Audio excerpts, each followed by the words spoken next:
15년으로 제가 기억하는데 미국의 대통령 선거가 있었죠.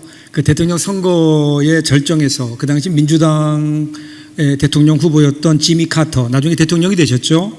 지미 카터가 자신을 가리켜서 나는 거듭난 그리스도인입니다 라고 고백을 했죠. I am a born again Christian, 이렇게 고백했어요. 그래서 그가 한 말이 미국뿐 아니라 전 세계적으로 큰 어떤 반향을 일으켰죠. 그러면서 그 당시에 수많은 크리스찬들에게 과연 거듭남이 무엇인가, 그리고 어떻게 거듭날 수 있는가, 그리스도인의 구원에 관해서 많은 사람들이 더 큰 관심을 갖게 되었습니다. 거듭났다. 사실은 여러분 이것이 구원의 시작이죠. 여러분 예수님께서 니고데모에게 하셨던 말씀 기억하시죠? 사람이 거듭나지 아니하면 하나님 나라를 볼 수 없느니라. 그러니까 거듭나야 하나님 나라를 볼 수 있고, 그렇게 하나님 나라를 볼 수 있어야 그 다음에 하나님 나라를 향한 여정이 시작되는 겁니다. 물론 거듭남 그것 자체로 완전은 아닙니다.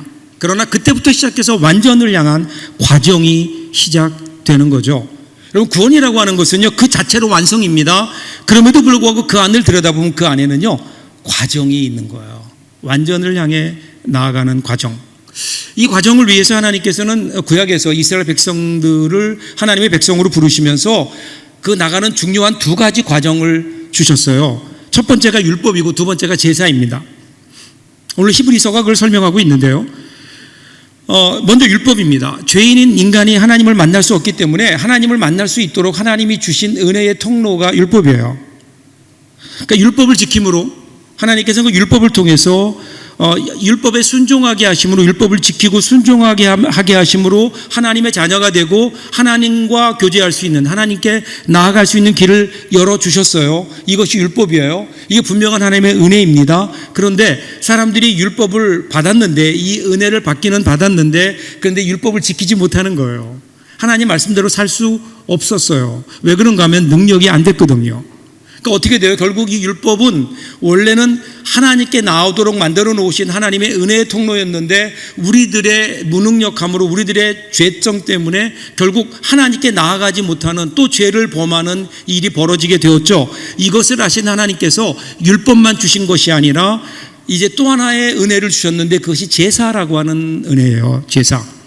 율법을 지키지 못한 인간이 하나님으로부터 그대로 격리당하는 것, 하나님께 나오지 못하는 것을 아시기 때문에 하나님께서 제사 제도를 허락하셨죠. 제사라는 게 뭐죠? 나의 죄로 인해서 하나님께 나아갈 수 없는데, 그런데 내 죄를 대신해서, 나의 죄를 대신해서 다른 제물을 죽여서 하나님께 드림으로 우리의 죄가 용서함을 받게 되고, 그리고 하나님께 나아갈 수 있도록 하나님께서 만들어 놓으신 또 하나의 은혜의 자리, 그것이 곧 제사였습니다. 그래서 구약을 보면 제사법들이 굉장히 많잖아요. 뭐 이런 경우는 이렇게 제사를 드려라, 이런 경우는 이렇게 제사를 드려라. 그 이유가 뭘까요? 하나님께서 우리를 보고 싶으신 거예요. 하나님은 우리가 하나님께 나오기를 원하시는 거예요.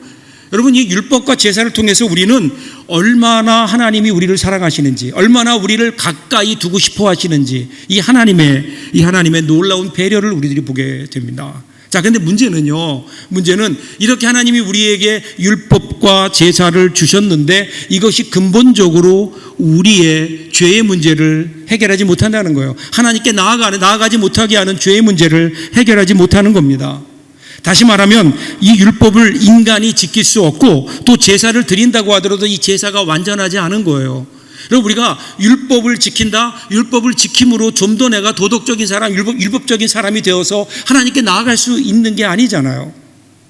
제사를 통해서 우리의 죄가 용서하면 받아요. 하나님께서 우리 죄를 용서해 주세요. 그럼에도 불구하고 여전히 우리 안에 역사하는 죄의 문제, 우리 안에 있는 이 문제는 해결되지 않는 거예요. 온전한 것이 아니다. 왜 그런가 하면 그것이 온전한 것이 아니기 때문이다. 그래서 11절 보세요. 오늘 히브리서 기자가 이렇게 시작합니다. 레위 계통의 제사 직분으로 말미암아 온전함을 얻을 수 있었으면 백성이 그 아래서 율법을 받았으니 어찌하여 아론의 반차를 따르지 않고 멜기세덱의 반차를 따르는 다른 한 제사장을 세울 필요가 있느냐.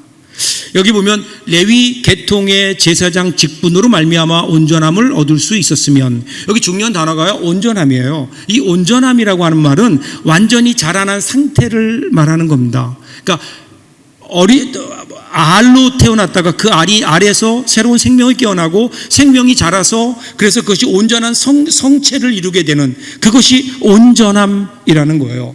그러니까 오늘 히브리서 기자는 우리에게 뭐라고 얘기하는가 하면요, 레위 계통의 제사 직분, 그러니까 지금까지 이스라엘 백성들이 드렸던 제사, 지금까지 드렸던 율법으로는 이 하나님의 온전함에 이룰 수 없다. 즉 하나님께서 원하시는 하나님 앞에 나아가는 19절 하반절 보시면 이것으로 우리가 하나님께 가까이 가느니라. 하나님께 가까이 갈 수 없다는 거예요. 하나님의 부르심을 받았지만 하나님께 가까이 가지 못하는, 결국 율법과 제사로는 하나님께 가까이 갈 수 없다.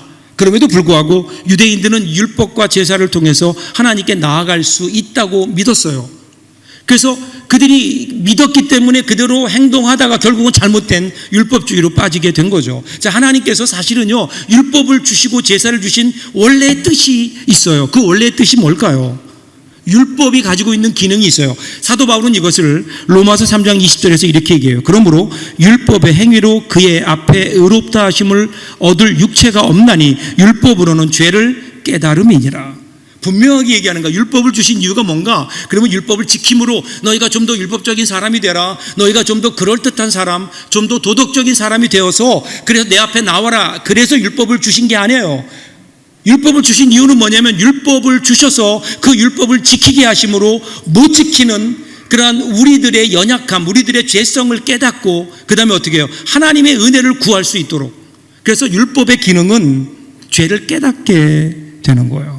그래서 우리는 율법을 지키면서 하나님 말씀을 읽으면서 하나님의 율법을 보면서 우리가 깨달아야 되는 것은 내가 얼마나 잘 지키고 있는가, 체크리스트가 아니라 얼마나 내가 하나님의 말씀대로 살지 못하는 그러한 존재인가를 깨달으라는 거예요. 여러분, 우리가 예수 믿는데 하나님 말씀대로 살기 싫은 사람 누가 있어요? 한번 손 들어보세요. 여러분 가운데 하나님의 말씀대로 살기 싫어요. 그럼 여기 왜 나왔을까요? 아니에요. 우리에게는 하나님 말씀대로 살기를 원하는 강렬한 열망이 있다고요. 그런데 안 돼요. 능력이 안 되는 거예요. 왜 그럴까요? 원래 율법이 그래요. 율법의 기능이 그렇다고요. 율법을 통해서 우리는 무엇을 깨닫나요? 내가 내 힘으로는 하나님께 도달할 수 없는 인생이구나. 내 힘으로는 하나님 앞에 나아갈 수 없는 존재이구나. 은혜가 아니고 내가 하나님께 나아갈 수 없구나. 여러분, 예수 믿기 전에, 예수를 알기 전에 모든 것들, 여러분 그렇지 않을까요? 우리의 모습이 그렇지 않을까요? 겉으로는 괜찮아 보이지만 그 안을 들여다보면 성경은 그것을 죄인 그렇게 얘기해요. 죄를 지어서 죄인이 아니에요. 죄에서 헤어나올 수 없는 죄성에 물들어 있는, 그래서 하나님께 나아갈 수 없는 상태. 미국에서 한 쌍의 남녀가 여행을 하는데, 여행을 하다가 배가 고파서 어느 식당에 들어갔대요. 식당에 들어가서 시간이 없으니까 빨리 먹을 수 있는 햄버거와 샌드위치를 주문해가지고 주문을 했더니 그래서 주문한 음식이든 봉지를 받아서 나온 거예요. 나와서 운전을 하고 가면서 이제는 좀 그 음식을 먹으려고 봉투를 열어보니까 이게 웬일입니까? 봉투 안에 음식이 들어있지 않고 돈 뭉치가 들어있는 거예요. 깜짝 놀란 거예요. 생각해보니까 잘못 줬구나 생각한 거예요. 많은 돈이 그 안에 들어있는데, 그런데 놀랍게도 이 남녀가요, 이 두 사람이 다시 고개를 서로 끄덕거리더니 다시 차를 돌려서 식당으로 갔어요. 식당에 가서 그 주인에게 그 돈 봉투를 건네주면서 음식이 아니라 돈 봉투가 잘못 오게 됐다, 아마도 실수한 것 같다. 그랬더니 주인이 얼마나 고맙겠어요. 이렇게 양심적인 사람들이 있나, 이렇게 정직한 사람들이 있나. 근데 마침 거기에 식당에서 식사를 하고 있던 사람 가운데 그 지역에 있는 신문사의 기자가 있었어요. 이것을 보고 감동이 된 거예요. 그래서 이거는 신문에 좀 내야 되겠다. 어디 사는 누군지, 어떻게 해서 이렇게 그 돈에 유혹이 되지 않았는지 묻는 거예요. 그랬더니 이 두 사람이 손사래를 치면서 아니라고, 우리는 뭐 그만한 일을 한 것도 아니라고, 신문에 내지 말라고. 그러니까 더 감동이 된 거예요. 거기다가 이제는 겸손하기까지 하니까 이 기자가 이거는 꼭 신문에 내야 된다. 그래서 신문사에 막 전화를 하려고 하니까 이 남자가 깜짝 놀라면서 그 신문사에 손을 붙들고 밖으로 나가더래요. 뒤로 가더니 신문에 내지 마십시오. 사실은 저기 있는 저 여자가 제 아내가 아닙니다. 이게 도대체 무슨 말일까요? 아내가 아니면 누구일까요? 알아서 생각하십시오. 여러분, 겉으로 볼 때는 괜찮은 사람들처럼 보여요. 양심적이잖아요. 정직하잖아요. 그 돈 그냥 가지고 갈 수 있는데 돈은 와서 돌려줬잖아요. 그런데 여러분, 겉으로 보면 그래도 그나마 도덕적이고 윤리적이고 상식적인 사람처럼 보이는데, 그런데 그 안을 들여다보면 어떨까요? 그 안에는 전혀 다른 모습일 수 있다는 거예요. 어쩌면 우리는요, 우리 안에 있는 정말 본질적이고 큰 죄는 감추어 놓은 채 그냥 작은 죄로 우리의 큰 죄를 덮으려고 하고 있는 것은 아닌가. 그래서 예수님께서 이런 사람들을 가리켜서 회칠한 무덤이다 그랬어요. 회칠한 무덤이 뭐죠? 여러분, 무덤 아시잖아요. 그 밑에 시체가 들어있어요. 근데 그것을 아무리 깨끗하고 정결하게 하얗게 칠하고 거기에 별다른 치장을 다한다 하더라도 그것은 뭘까요? 무덤이에요. 거기에는 죽음밖에 없는 거예요. 아무리 그걸 치장해도 거기에는 생명이 없다고요. 예수님께서는 예수 그리스도를 모르는 사람들, 특별히 바리새인을 가리켜서 너희가 회칠한 무덤과 같다. 오늘 혹시 우리의 모습은 어떤지, 어떻게 될까요? 그래서 12절 보세요. 제사 직분이 바뀌어졌은즉 율법도 반드시 바꾸어지리니, 이렇게 나와요. 자, 율법을 지킴으로 좀 더 도덕적인 사람이 되는 게 구원이 아니에요. 아무리 제사를 드린다고 드리지만, 우리 죄가 용서함 받았다고 하지만 여전히 우리 가운데 죄의 문제는 남아 있어요. 죄의 문제가 해결된 것은 아니에요. 내 안에 죄의 문제는 여전히 남아 있어요. 그러니까 이것으로는 해결되는 일이 아니에요. 그러면 어떻게 될까요? 새로운 길이 필요해요. 새로운 길을 위해서 분명하게 필요되어지는 한 가지 전제 조건이 있어요. 그것은 지금까지 의지해왔던, 지금까지 살아왔던 삶을 떠나는 거예요. 창세기 12장 1절 보세요. 여호와께서 아브라함에게 이르시되 너는 너의 고향과 친척과 아버지의 집을 떠나 내가 너에게 보여줄 땅으로 가라. 자, 하나님께서 아브라함을 신앙의 길로 불러내셨어요. 불러내시면서 가장 먼저 하신 말씀이 뭐냐면요, 떠나라예요. 떠나라. 고향을 떠나고 친척을 떠나고 아버지의 집을 떠나라. 여러분, 지금까지 살아왔던 가장 중요한 삶의 터전이에요. 가장 중요한 관계예요. 가장 중요한 나의 힘이 될 수 있는 나의 배경이 될 수 있는 것들이에요. 그것이 뭐예요? 고향, 친척, 아버지예요. 근데 그걸 떠나라는 거예요. 그것을 떠나라. 지금까지는 그것에 의존해서 거기서 살았지만 거기에 살고 있는 한 절대로 그것을 떠나지 않고는 새로운 곳을 향해 나갈 수 없기 때문에, 여러분, 신앙은 그러기에 떠나는 겁니다. 우리에게는 새로운 삶의 주인이 필요합니다. 하늘에 계신 하나님을 바라보는 안목이 필요한 거예요. 여러분, 신앙생활이 어떻게 시작되었나요? 우리는 어느 날 우리 인생 가운데 만나게 된 예수 그리스도, 그분으로 말미암아 새로운 나라, 하나님의 나라, 그 하나님의 나라를 우리의 나라로 삼으면서 사실은 우리 신앙이 시작된 거 아니에요? 그리고 그 하나님의 나라의 가치관이 내 인생의 가치관으로 자리 잡기 시작하고, 그러기 위해서 내가 지금까지 살아왔던 나의 삶의 환경을 떠나는 거라고요. 여러분, 우리가 신앙을 오해하는 게 있어요. 한국교회, 특별히 한국교회 신자들 가운데 신앙이 뭔가, 신앙이라고 하는 것을 예수 믿기 전에 내가 가지고 있었던 나의 가치관, 나의 가치를 그대로 가지고 예수를 믿음으로 내가 원했건 내가 추구했던 가치를 이루어내는 것, 그것이 예수 믿는 것이라고 언제부턴가 한국교회가 오해하기 시작했다는 거예요.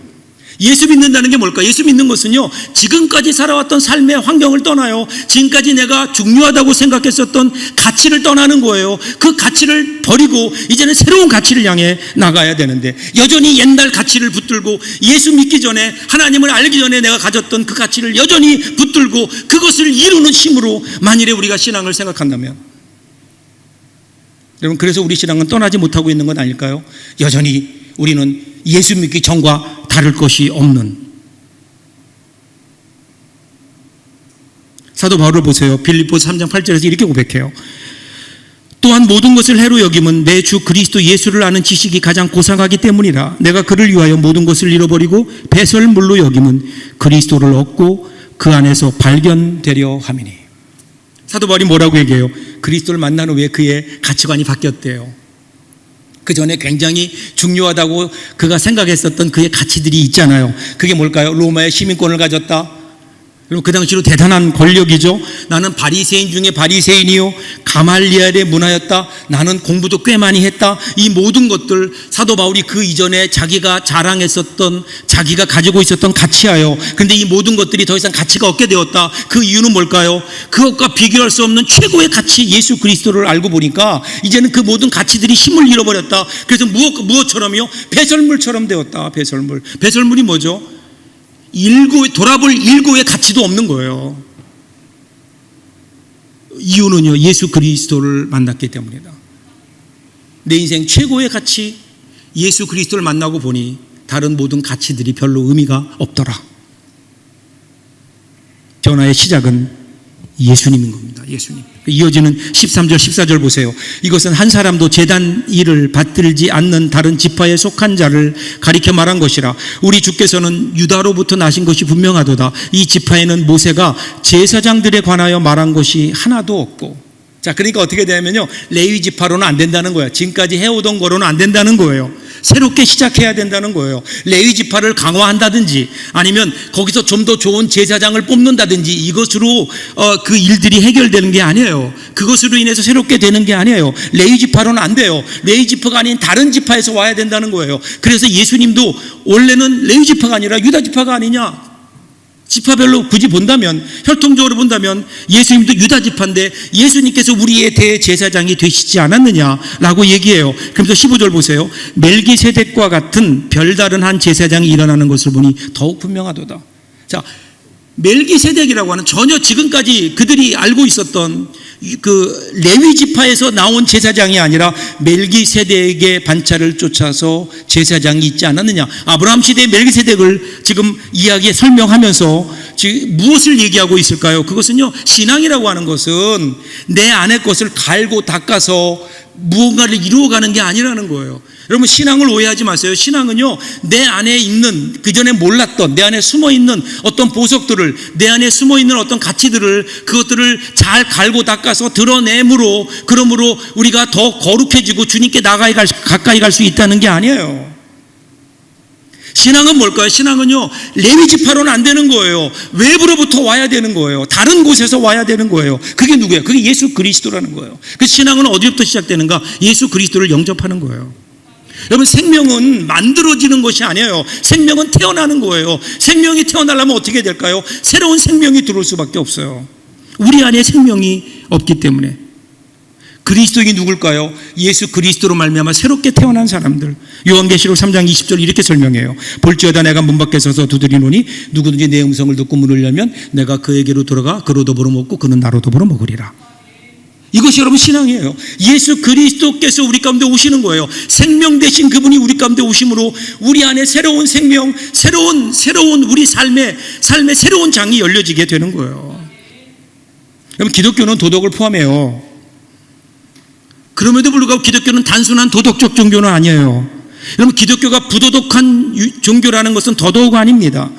도덕이 포함되어 있지만, 그런데 도덕을 뛰어넘는 그 이상의 뭔가가 있어요. 저도 처음에는요, 예수님 영접하기 전에는 신앙생활이라고 하는 것이, 예수 믿는 것이 좀 더 도덕적인 사람이 되는 거다 이렇게 생각했어요. 착한 사람이 되면 되는 줄 알았어요. 그럼 불교에서도 그렇고 유교에서도 그렇고 똑같이 종교마다 선을 가리키면서 그 선은 뭘까요? 우리 인간 안에 들어있는 좋은 품성들을 개발하자. 이것들을 잘 개발하고 그리고 이것들을 잘 훈련해서 좀 더 좋은 사람이 되자. 좀 더 도덕적인 사람이 되자, 그런 줄 알았어요.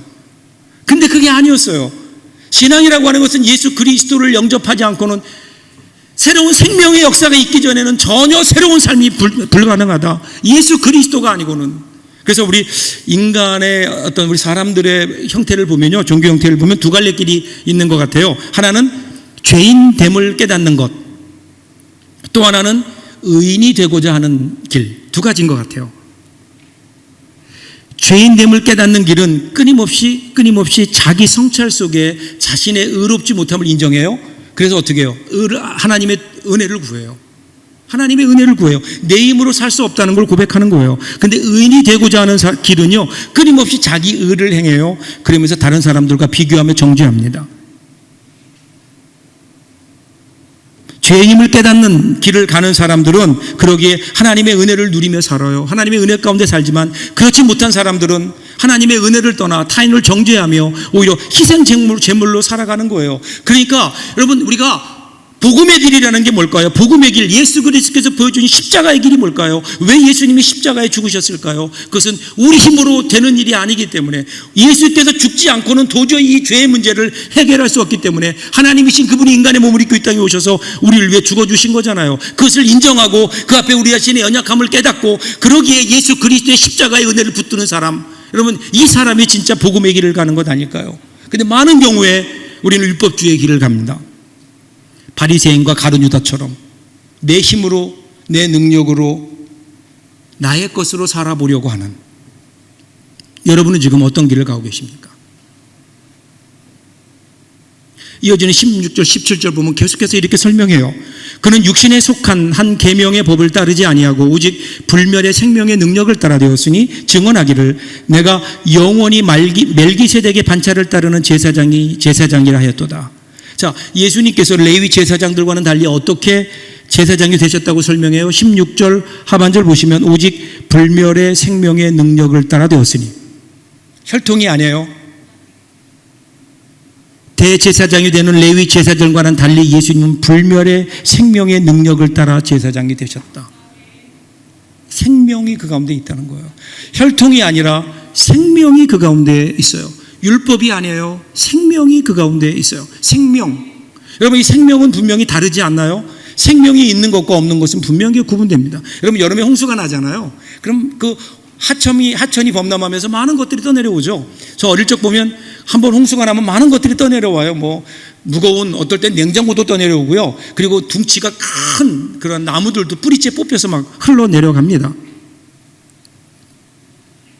아무리 등치가 커도요, 아무리 등치가 크고 아무리 부피가 커도 흘러가는 물을 막을 수 없어요. 그 흘러가는 물에 떠내려갈 수밖에 없는 거예요. 그런데 그 안을 조금 더 자세히 들여다보면 그 안에 그 거센 급류를 거슬러서 올라가는 생명체들이 있다고요. 작은 물고기지만 크기는 작지만 그 안에 생명이 있어요. 생명이 있기 때문에 어떻게 해요? 급류에 휩쓸려 가지 않는 거예요. 거슬러 올라가는 거예요. 거슬러 올라가요. 살아있는 작은 물고기. 여러분, 이것이 생명이 아닐까요? 우리 예수님께서 이 땅에 오셔서 우리에게 보여주신 것이 그것이 아닐까요? 어떻게 그분이 우리의 제사장이 되셨나요? 율법이 아니에요. 제사가 아니었어요. 예수 그리스도께서 십자가를 통해서 죽음이라고 하는 죽음의 그 흐름을 거슬러 올라가시며 생명으로 그 죽음의 흐름을 바꾸어 놓으셨잖아요. 이 땅에 새로운 생명의 길을 여셨잖아요. 생명의 흐름을 다시 한번 예수님께서 우리 가운데 보여주셨잖아요. 그것이 부활이에요. 이 땅에 죽음을 이길 수 있는 부활의 새로운 흐름을 이 땅에 만들어 놓으셨어요. 그리고 그분이 우리의 대제사장이 되셔서 오늘 우리를 그곳으로 초대하시는 거예요. 그 예수 그리스도와 함께, 대제사장 되시는 예수 그리스도와 함께 걸어갈 때, 그때 우리는 그 생명의 길을 걸을 수 있는 거예요. 생명의 길. 그래서 우리는 누굴까요? 우리는요, 생명을 품은 사람들이에요. 우리 안에 예수 그리스도의 생명을 품은 사람들이에요. 그래서 우리 안에는 생명이 있다고요. 여러분, 모든 생명체는 유전자를 가지고 있죠. 어떤 유전자를 가지고 있느냐에 따라 그 모습이 달라져요. 그 배아 상태에 있을 때는 거의 비슷하다 그래요. 그런데 그가 어떤 유전자, 즉 DNA를 가지고 있느냐에 따라 자라면서 점차 완전하게 다른 거예요. 사자의 유전자를 가지고 있으면요, 나중에 사자가 돼요. 그런데 개의 유전자를 갖고 있으면 나중에 개가 되는 거예요. 중요한 것은 그 안에 생명체를 품고 있다는 거예요. 마지막 19절 보세요. 율법은 아무것도 온전하게 못할지라 이에 더 좋은 소망이 생기니 이것으로 우리가 하나님께 가까이 가느니라. 그러니까 여러분, 율법에는 소망이 없다고요. 지금 그 얘기하는 거예요. 율법에는, 제사에는 더 이상 소망이 없다. 여러분, 병원 있잖아요. 병원이 하는 일이 굉장히 많죠. 몸을 고치고 연약함을 우리에 치료해주고 그리고 생명을 살리는 곳이잖아요. 인류가 만들어낸 최고의 그 어떤 기관이 저는 병원이 아닌가 이렇게 생각합니다. 그런데 여러분, 정말 아이러니컬하게도 거기에 그 생명을 살리는 병원에 영안실이 있고 장례식장이 있어요. 생명, 그것은 그러기에 우리의 손에 있지 않다는 거예요. 오직 우리를 창조하신 하나님 손에 우리 생명이 있다는 것을 보여주는 거 아닐까요? 그러니까 우리 소망이 어디에 있어요? 우리 소망은 율법에 두지 말자고요. 이 세상에 두지 말자고요. 우리는 태어날 때부터 우리는 예수 그리스도인으로 우리들이 거듭나게 된 그 순간부터 우리 안에 예수 그리스도의 생명의 DNA를 품고 자라났다고요. 하나님의 DNA가 우리 가운데 있어요. 하나님의 유전자가 우리 가운데 있어요. 그래서 우리는 점점점 자라면서 점점 세월이 가면서 우리에게는 무엇이 나타나야 되는가 하면 예수 그리스도의 하나님의 모습이 나타나야 되지 않아요? 하나님은 우리 안에 이 생명을 불어넣으셨다고요. 우리 속에는 그러기에 풀과 같이 시들어버릴 세상의 부귀영화가 아니라 그 모든 것은 다 없어져도, 모든 것은 다 사라져도 영원히 변치 않는 생명, 하늘의 생명, 그 하나님의 생명의 씨앗이 우리 안에 심겨져 있기 때문에, 그래서 우리는 다른 존재라고요. 여러분 제발 좀 잊지 마세요. 우리는 세상 사람들과 다를 것이 없는 똑같은 사람처럼 보이지만 우리 안에는 그 어느 누구도 가지지 못한 하늘의 생명을 소유한, 하나님의 생명을 품은, 지금은 신겨 있어서 아무것도 보이지 않을 수 있지만 이제 우리 안에 생명의 씨앗이 자라고 성장하고 꽃을 피우고 열매를 맺을 것이기에, 여러분 이것이 하나님의 기대인 거예요. 그리고 이것이 우리의 소망입니다. 오늘 우리는 이 소망을 따라 살아가고 있는지, 어느 순간 우리 이것을 보지 못한 채 소망을 다른 데 두고 있는 것은 아닐까. 여러분 1953년에 세계 최고봉인 에베레스트, 거기에 인간의 첫 발자국이 공식적으로 놓이게 발을 디디게 됩니다. 발자국의 주인공은 에드먼드 힐러리라고 하는 분이었는데, 근데 이것이 그의 첫 번째 도전이 아니에요. 첫 번째 도전 실패했어요. 근데 그 실패로 끝나지 않았다는 거죠. 다시 도전하게 됩니다. 그런데 그가 첫 도전에 실패했을 때 이렇게 얘기했다 그래요. 그 에베레스트 산을 향해서, 야 에베레스트야, 이번에는 네가 날 이겼다. 하지만 다음번엔 내가 너 이길 거야. 왜냐하면 너는 거기 그대로 있을 것이지만 나는 계속해서 성장할 것이기 때문이다. 이것이 오늘 우리의 소망이 되어야 되지 않을까요? 오늘에 만족하지 말고 내일 하나님이 주신 그 거룩한 길을 향해 나아가는, 이것이 주님이 원하시는 모습이 아닐까요? 사랑하는 여러분, 오늘 우리의 성장이 왜 멈춰져 있을까요? 여러분, 우리는 결코 거룩한 자들은 아닙니다. 그럼에도 불구하고 우리는 거룩하지 못하기에 거룩하게 되기를 원하는 열망을 가진 사람입니다. 여러분, 저는요, 저의 인생이 끝난 후에 하나님 앞에 가게 될 텐데, 하나님 앞에 갔을 때 제가 하나님께 보여드리고 싶은 게 있어요. 그것은 내가 얼마나 거룩하게 살았느냐가 아니에요. 이 땅에 살면서 내가 얼마나 거룩한 삶을 살았느냐가 아니라, 하나님, 제가 거룩하게 살기 위해서, 하나님 말씀 붙들고 거룩하게 살기 위해서 내가 몸부림쳤던 그 흔적을 우리 주님께 보여드릴 수 있다면, 내 짧은 인생의 여료가 끝나고 눈을 감는 순간, 그런데 그 다음에 눈을 뜨게 되면 그때 나는 우리 주님 앞에 서 있을 거라고 분명히 믿어요. 주님 앞에 서 있을 때 저는 그분 앞에 나아가 그분의 얼굴을 보며 그분의 얼굴을 더듬으며 확인할 겁니다. 내가 얼마나 주님을 닮아 있는지, 주님이 당하셨던 거룩한 흔적이 나에게 있는지. 저는 그때까지 주님께 기도합니다. 저를 눈동자처럼 지켜주시고 주의 날개 그늘 아래 감추어 주셔서 하나님, 이 길을 멈추지 말게 하옵소서. 사랑하는 여러분, 이 세상의 죄의 흐름 가운데, 이 세상의 유혹의 흐름 가운데 여러분 또 휩쓸려 다니지 마십시오. 우리는 하나님의 생명을 소유한, 생명을 품은 거룩한 자들입니다. 생명이 있다고요. 거슬러 올라가십시오. 죄를 따라 살지 마십시오. 하나님이 주신 거룩한 생명의 능력을 따라 이번 한 주간 동안도 그렇게 살아내는, 거룩한 삶을 살아내는, 그래서 하나님의 기쁨이 되고 우리의 소망이 되는 저와 여러분들 되시기를 주님의 이름으로 축복합니다. 기도하겠습니다.